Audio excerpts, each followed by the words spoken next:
Caio, essa semana a gente teve o IBC-BR, que é a prévia do PIB, né? E alguns setores estão se recuperando mais rápido do que outros. Eu queria saber sua visão sobre essa recuperação e por que de uma diferença, às vezes, tão grande entre esses setores. Na prática, isso acontece porque nós tivemos alguns setores que já estavam, assim, né? Até isso parece meio apocalíptico, mas já estavam meio preparados para uma situação em que a digitalização fosse mais necessária. Na prática, por exemplo, agora há pouco, né?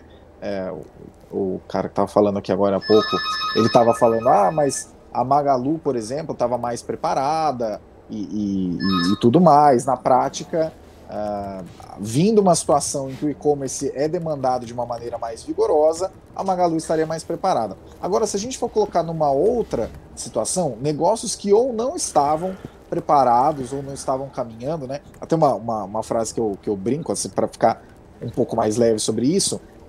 Antes da pandemia, a grande mudança que muitos negócios no Brasil queriam fazer era falar assim: não, esse ano eu vou pintar a fachada, ano que vem talvez eu vou fazer um site. E de repente todo mundo foi jogado numa situação em que, se você não tivesse uma inserção digital mínima, leia-se, se você não tiver um telefone, um WhatsApp para atender os seus clientes, se você não tiver uma logística mínima para entregar para os seus clientes, você estava fora do mercado.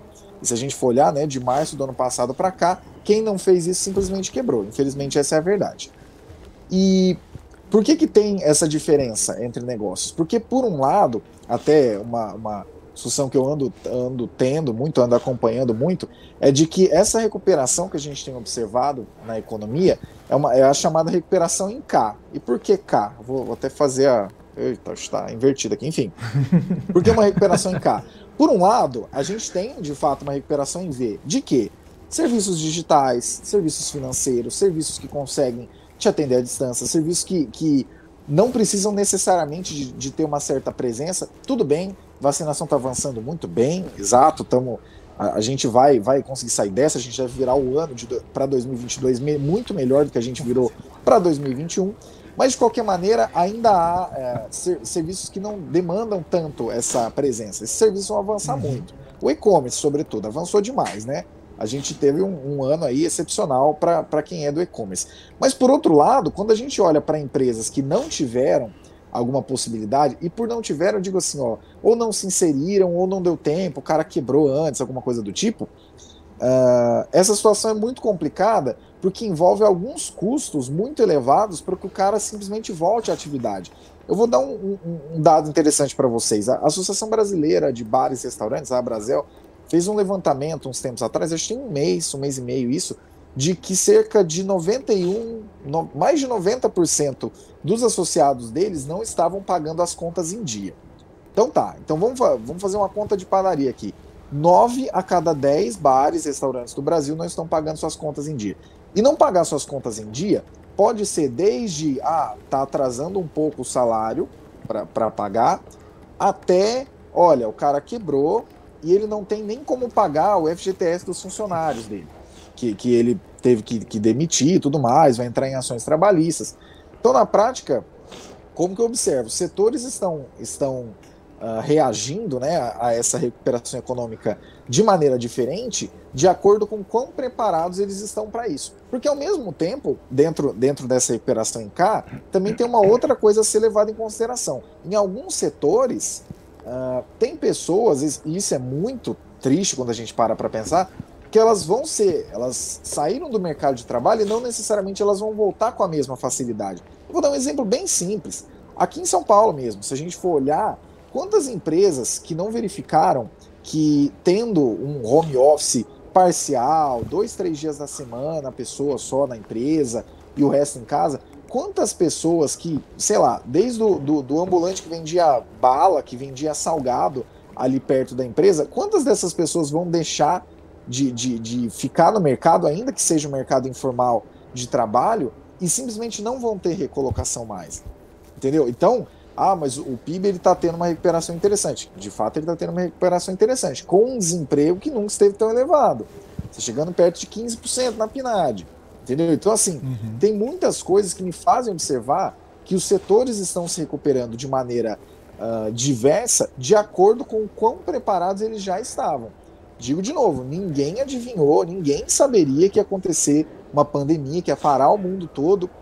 Até hoje mesmo, eu estava vendo, né, que aqui em São Paulo algumas faculdades estão sendo autorizadas a voltar presencialmente. Eu estava me lembrando que em março do ano passado a conversa era: a gente vai parar por 15 dias e depois a gente volta. Um grande amigo meu que trabalhou aqui muito tempo aqui em São Paulo, ele falou a mesma coisa para mim. Ele falou: não, chegou em março, o pessoal falou: não, daqui 15 dias a gente volta, e nunca mais vai voltar, entendeu? O home office é eterno na empresa do cara. Então, assim, só que é o tipo de coisa. Quem consegue trabalhar em home office já tem uma formação de capital intelectual mais elevada do que aquela pessoa que provavelmente saiu do mercado de trabalho nesse meio tempo e ninguém sabe quando essa pessoa vai voltar. Tanto é que até por isso, que é uma questão que eu tenho pontuado muito, fiscalmente falando, a gente não tem tanta possibilidade. Mas em termos de uma questão social mais ampla, econômica mais ampla, muito provavelmente programas como o auxílio emergencial ou encorpar de um Bolsa Família serão necessários por um tempo muito mais longo do que a maioria das pessoas está imaginando. O pessoal está falando assim: não, agora o auxílio emergencial foi o quê? Foi prorrogado mais 3 parcelas, vai até outubro. Cara, então você está partindo do pressuposto que de novembro em diante, sei lá, a PNAD vai cair de 14,5% para 8%. A gente vai gerar 7, 8 milhões de empregos assim. Isso não vai acontecer, entendeu? Infelizmente, isso não vai acontecer. A recuperação do PIB ela está acontecendo, o efeito fiscal positivo, que eu vejo isso como um alívio momentâneo, conjuntural e não estrutural, também está acontecendo, só que a gente vai ter que lidar com milhões e milhões de pessoas que saíram do mercado. Outro ponto também sempre importante de lembrar: a contabilização do desemprego é sobre quem está procurando emprego. Nesse meio tempo, nós tivemos muitas pessoas que simplesmente pararam de procurar emprego. Então, o tamanho que a gente tem da nossa base de carteiras assinadas, ela diminuiu e algumas pessoas simplesmente pararam de procurar emprego. Então, assim, é uma situação que, por um lado, demanda um cuidado. A gente tem que avançar em reformas que lidem com o Estado e coloquem o Estado para estar presente para quem precisa dele, e não para grupos de interesse, e não para lobby, não para outros efeitos aí, para outras classes, castas do Brasil que sempre tiveram seu lugar ao sol preservado. E a gente tem que aproveitar essa ocasião para direcionar as coisas de maneira mais adequada. E voltando novamente para o primeiro assunto, é por isso que ter aumentado o fundo eleitoral nessa altura do campeonato, nessa situação que o Brasil passa hoje, passa uma sinalização terrível, tanto para o brasileiro que está vivendo de auxílio emergencial, quanto para o cara que tem um restaurante pequeno e teve que mandar a gente embora, não sabe nem como é que vai pagar a rescisão dessas pessoas, quanto para o investidor de fora que vai falar: pô, que país é esse que não fecha suas contas e ainda amplia gastos em situações que não faria sentido? Porque assim, isso é uma coisa também que a gente precisa parar para pensar. Qual seria a justificativa de aumentar esse fundão eleitoral se o número de partidos é o mesmo, se o número de candidatos é o mesmo, se a estrutura de financiamento das eleições é a mesma?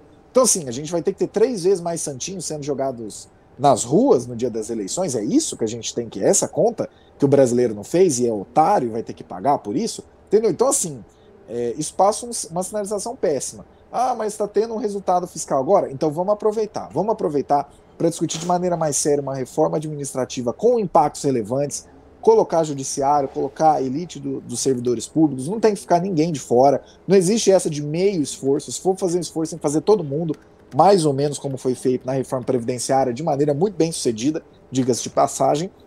E vamos discutir uma reforma tributária que deixe esse sistema menos irracional, que deixe esse sistema perder menos tempo com inutilidades, com obrigações acessórias, com besteiras, entendeu? É isso que a gente tem que caminhar. Caso contrário, a gente passa por esse fôlego e daqui a um ano a gente olha e diz: o que será que a gente deixou de fazer? E é mais ou menos o que a gente deixou de fazer, sei lá, nos últimos 30 anos.